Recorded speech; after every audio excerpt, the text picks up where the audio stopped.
After 4 years of lawlessness, incompetence, and what I think most Americans believe was a radical agenda, after suffering one self-inflicted crisis after another, from the border chaos to the cost of living crisis, 40-year high inflation, to the projection of weakness on the world stage, the American people said enough. In 2024, the historic election, the American people overwhelmingly elected Donald Trump and unified Republican leadership here in Washington.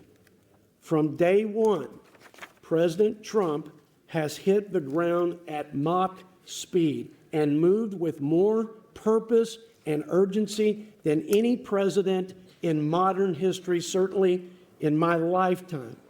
He has secured the border and stopped the flow of crime, criminals, and drugs that have been pouring into our communities and threatening the safety of our families. He has rebuilt the military, refocused the military not on woke ideology, but on war fighting, on providing for the common defense, and restoring peace through strength. He stopped the unfair trade practices that were perpetrated on our great nation, leveled the playing field for our farmers and ranchers and manufacturers and our workers. He declared war on fraud. $1 million every minute of every hour of every day for a year is what is leaking in fraud out of the people's government, and he has a whole of government attack on that $500+ billion a year in fraud. He's ended the gravy train, free rider, foreign dependence on America's defense, and a whole lot of other things that are making America safer, stronger, and more prosperous. For our part, Republicans in Congress passed the first reconciliation bill. No help from our Democrat colleagues to stop what would be the largest tax hike in history. But we advanced what was the largest tax cut in history, providing permanent tax relief to hardworking Americans.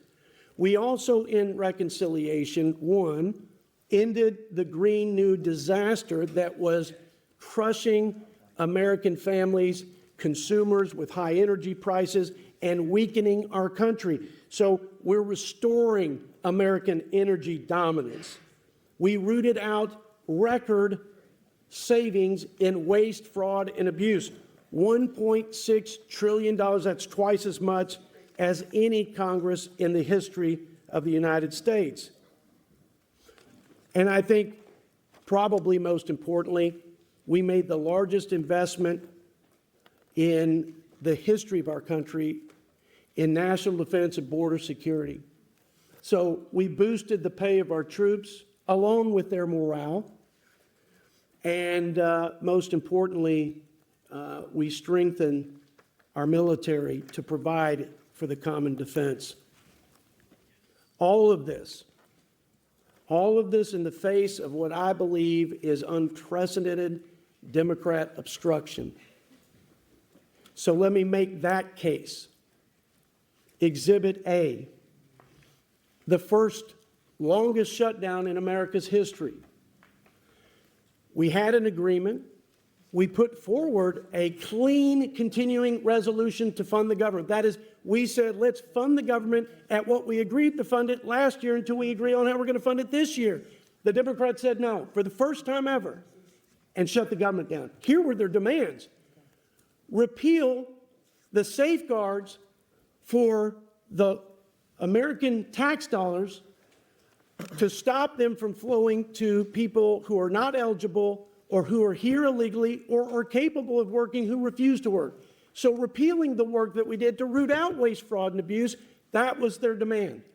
Secondly, and later in the process, they demanded that we extend a COVID-era fraud-ridden program that had defrauded taxpayers by the tens of billions of dollars. Those were their unreasonable and ridiculous demands. Fast forward. Government shutdown 2. Democrats held hostage the American people's safety and the Department of Homeland Security. Our Coast Guardsmen who protect our ports. Our Border Patrol who stand in the gap and risk their lives to defend our sovereign border. CISA agents who protect us against cyber attacks. All of it shut down because of the, what I would say is unserious and even dangerous demands that would have returned our country back to wide open border chaos, and it would have imperiled the safety of our law enforcement. We had to use Reconciliation 2.0 just to fund Homeland Security. My Democrat colleagues would not do that unless we defunded ICE and CBP. So we had to use reconciliation as Republicans only, not a single Democrat, to open up Homeland and fund ICE and CBP. Not one Democrat voted to fund ICE and CBP. Now we're at Reconciliation 3.0. We still have obstruction. I think as recent as 2 days ago, maybe it was yesterday, Democrats in the Senate said no, collectively, to what is historically a bipartisan National Defense Authorization Act, which basically are the policies that undergird the entire Pentagon and America's military. They've also held up FISA, which is a critical tool for our intelligence agencies to protect the American people. And I can keep going down the list, but the message is loud and it is clear to me that we're not going to get any help from our Democrat colleagues to do what I believe are 2 critical things to finish the fight that we said we would undertake for the people who gave us unified Republican leadership. And here's the first and most important one. Support our troops in time of conflict. We can debate where we are, why we're there. You can't debate supporting our sons and daughters in uniform who salute the commander-in-chief and risk their lives for our freedom, for our security, for our ideals, for our interests, anywhere, anytime. This is a defense supplemental. It should be bipartisan. We should be able to work collectively to stand with our troops. It will not happen, ladies and gentlemen. And if we don't use reconciliation to just give baseline readiness, not Star Wars and Golden Dome and transformative modernizing of the military, just the bombs, bullets, and battlefield readiness for our men and women in uniform to finish the fight successfully and return home safely. That's it. $67 billion, supplemental defense, should be regular order. We're going to use reconciliation because we're not going to let our troops be held hostage like we saw our Coast Guardsmen and Border Patrol, et cetera.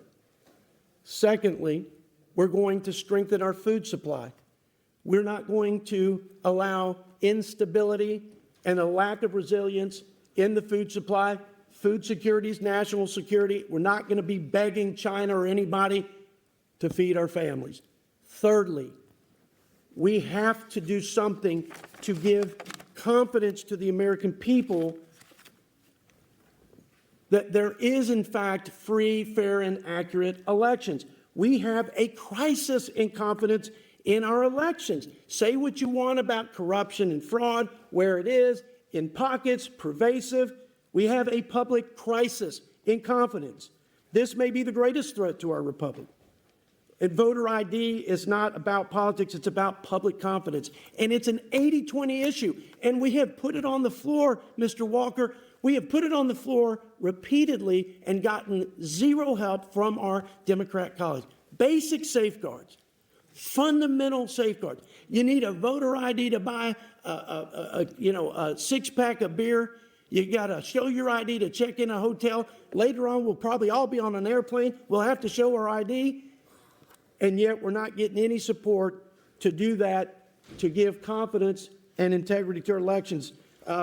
Look, voter ID is essential to the integrity of our elections. Integrity in elections is indispensable as part of our representative government. Every law passed by Congress, every judge confirmed, every president sworn into office derives their legitimacy from the confidence Americans have in our elections. If Americans lose confidence in elections, they will lose confidence in our government, and even worse, they will lose confidence in their share of this great republic.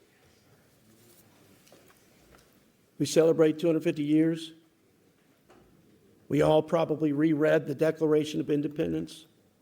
Just governments, the only just governments, derive their power from the consent of the governed. You cannot have the consent of the governed. You cannot have the consent of the governed, nor can you have a just government if people don't have confidence, tens of millions of people, in the transfer of the will of the people to their representative leadership in this great nation. And until we address that, guys, we are walking on shaky ground, and we are hanging by a thin thread. And so, yes, we are going to use reconciliation to make a run at doing what we think will save this country for our children's future and for the remainder of this century. I can't think of a more important thing to work on. So, look, that's the outline, Mr. Ranking Member, and we are united, and we are rallying to finish what we started when the American people sent us here.